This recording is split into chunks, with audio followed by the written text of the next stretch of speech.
Okay, in previous lecture we have seen the histology of ovary and histology of uh,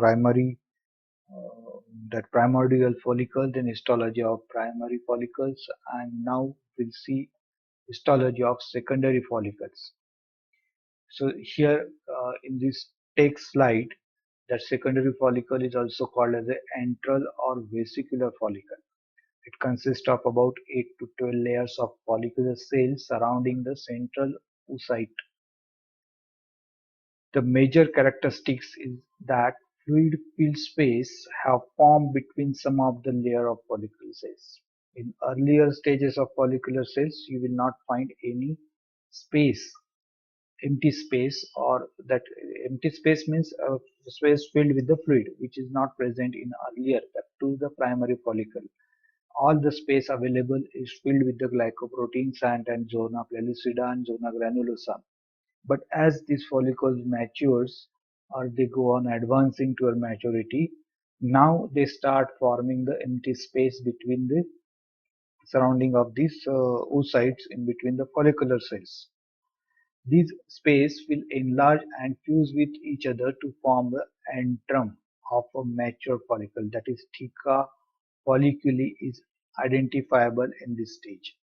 Now, in slide, how we can differentiate this follicle from primordial, primary, and secondary follicles. So, if you see a hollow space in a follicle, that hollow space is called as the antrum, and uh, that theca folliculi, also called as a theca folliculi, is very clearly identifiable. So that space indicate that this is a secondary follicle. It consists of two major stratified layers of cells that are derived from the stromal cells. Slowly, these stromal cells change their histology, and now earlier they were cuboidal cells, now they become stratified layer of a cell, epithelial cells. These layers are then called as a theca interna and theca externa. Which are in our previous slide only we have seen this theca interna and theca externa.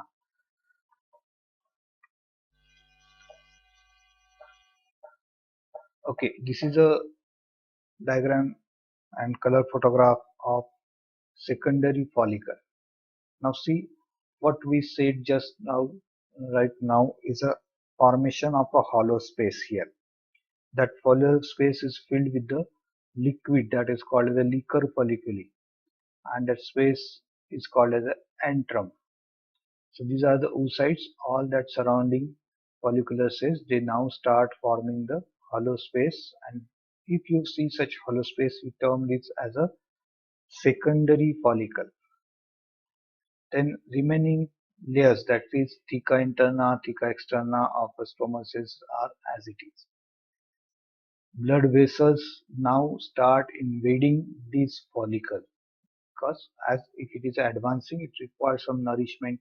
So for that purpose, the blood vessels which are present in the medullary portions, start forming capillaries around these developing follicles. So that also you will be able to see in a section. Here centrally the oocyte is developing and maturing. Now we'll compare all these diagrammatic characteristics of a secondary follicle in this color photograph of a slide, actual section. So we start from the middle portion. So this is the oocyte. Okay. Then you see this hollow space. This is a antrum. It's a antrum hollow space form. Yeah, so we can term this as a secondary follicle because of presence of this antrum. Then these are the granulosa. Now in next few development of follicle, you will find this granulosa goes on vanishing and this antrum goes on increasing. Okay, around this granulosa, the outermost layer you see, this is a large cuboidal layer cells you can see here, epithelial cells, that is a stromal cells, and theca interna and the theca externa portions. In between the theca externa and interna, you will see this reddish color portion that could be the blood vessels present around this capillaries present around this oocyte. Okay, so this is all about that secondary follicle. Now Graafian follicle, this is a very important structure in a ovary because at this stage the maturity of ovum completes and Graafian follicle ruptures and they release that oocyte ovum completely develop ovum outside. So Graafian follicle is very important in a histology of ovary and lot many simultaneous hormonal changes goes on in a body of a female as well as that many changes are going on in a endometrium in the uterus also. So this Graafian follicle they has a well developed antrum filled with a liquid that is called as a liquor folliculi or follicular liquid or liquor. Then oocytes located within a hillock of multiple layers of follicle cells that projects into the antral cavity called the cumulus ophorus. Now the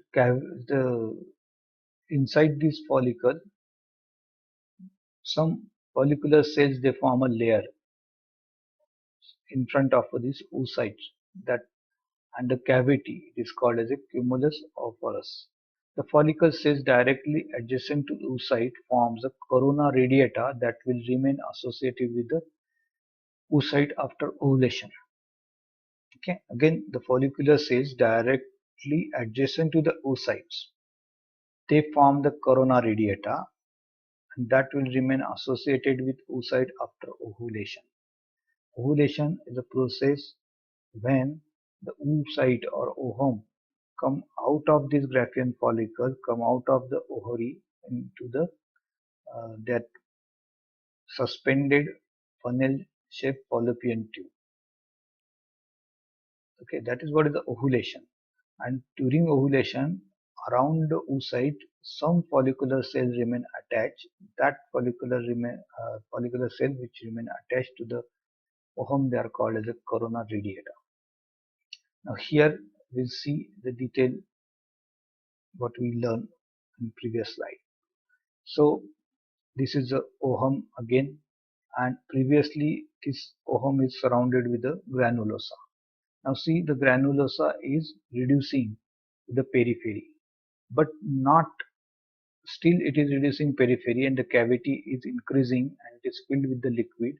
But some granulosa cells or follicular cells are in close contact with the oocyte. That area of a follicular cells which connect granulosa with the oocyte that is called as a cumulus ophorus.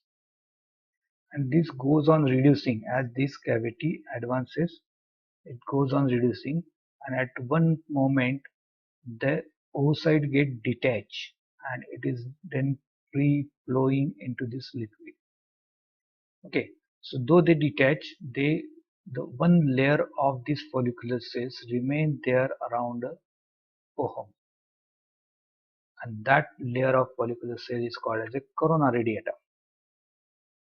Okay, rest of the histological structures are same. There is a tunica interna and externa with blood vessels. Now here they have shown how that ovulation. This is a photograph of ovulation from the ovary. They ruptures the Graafian follicle and they are releasing here ovum, and which is catched by this fallopian tube and then attached into the fallopian tubes and goes towards the uterus. So here we'll confirm this diagrammatic presentation here in a color photograph.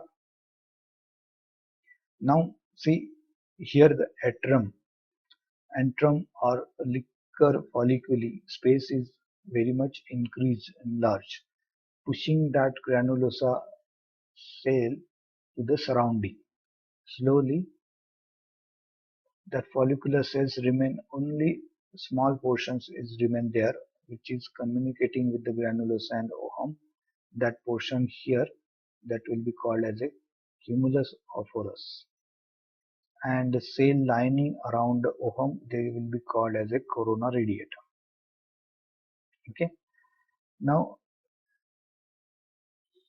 all these developing ovum follicles in a ovary, simultaneously they are producing many hormones, different hormones, and for communication of that hormones and for nourishment of the developing follicles, that ovary internally, that follicles surroundingly provided with a lot of blood supply. So you will find lot of capillaries are surrounding this follicle, which you can see here in case in the this electromicrograph. Here only the capillaries are there, rest blood capillaries are there, rest thing is removed. That kind of a micrograph is. So these all vacuoles you can see in this bulging portion you see here. Inside that there will be must be a Graafian follicle or secondary follicles are there, and surrounding blood capillaries are there. Okay, now ovulations and corpus luteum. This is a, you can say, tertiary stage we have seen is a Graafian follicle. Okay, this is a fourth stage of development of a follicle. First one was a primordial, then primary follicle, secondary follicle, tertiary follicle is what is a Graafian follicle, and fourth follicular stage is a corpus luteum. A corpus luteum is something, is one which form and remain and develop if that ovum which is released outside, if it get fertilized and attached to the placenta, you will find a corpus luteum very well developed. If it don't attach, if that ovum get wasted, this corpus luteum don't get developed and it quickly degenerate. And that degenerated corpus luteum then called as a corpus albicans. So here you see this is a ovum. This is a procedure of ovulation. So what could be this portion from where the ovum come out? That last stage is a Graafian follicle. So from this Graafian follicle, they release this oocyte outside the ovary. So these boundaries are of ovary. Okay, and the central portion is a central area filled with the follicular liquid. And it spreads that through this liquid that oocytes are spread pushed outside the ovary and it gets released into the abdominal cavity where the fallopian tube receives that oocytes. Okay, so this is a ovulation process. Now, what happen with this remaining? What happen with this remaining follicular cells, or you can say the granulosa cell present in a Graafian follicle? Okay, so these granulosa cells then become, the histology of these granulosa cells change, and they term as granulosa lutein cells. Blood vessels which are earlier present in a capillary form in a theca interna and externa, they become very large and prominent, and they enter inside the granulosa lutein cells. Okay, the main purpose of entry of this blood vessel into this granulosa luteal cell is to get hormone produced in these luteal cells. Okay, which hormone these luteal cells produce? That is a progesterone. So this is a primary stage of a formation of corpus luteum. If pregnancy persists, that means if that ovum get fertilized, okay, then these corpus luteum start developing, and you will see such kind of a histology structure in a corpus luteum during the pregnancy. And if that ovum is not fertilized, then this corpus luteum degenerate and it becomes a mass of a connective tissue only. All that granulosa cells, theca interna, externa, everything, follicular cell, everything get changed into a connective tissue. And that kind of structure is then called as a corpus albicans. Okay, so here This is a developed, highly developed granulosa luteal cells, and surrounding these cells, theca luteal cells, theca, and these all blood vessels provided here. Okay, we'll confirm structures in actual slide here. Now this is a corpus luteum. So this is a exhaustive Graafian follicle. Okay, so this is a exhaustive Graafian follicle. Whatever liquid was there in a Graafian follicle that get expelled out in a ovary at the time of ejection of a ovum. Hmm. So all that cavity then filled with the, they get collapse, and they start, these granulosa cells start developing, and they, that cell become now luteal cells. Okay, here theca interna also develops and turn into luteal cells. So majority of all the cellular portion in the exhausted Graafian follicle is now become a luteal cells, and they start producing hormones. That's the sole function now. It is a production of hormones. Okay, same thing you can see here.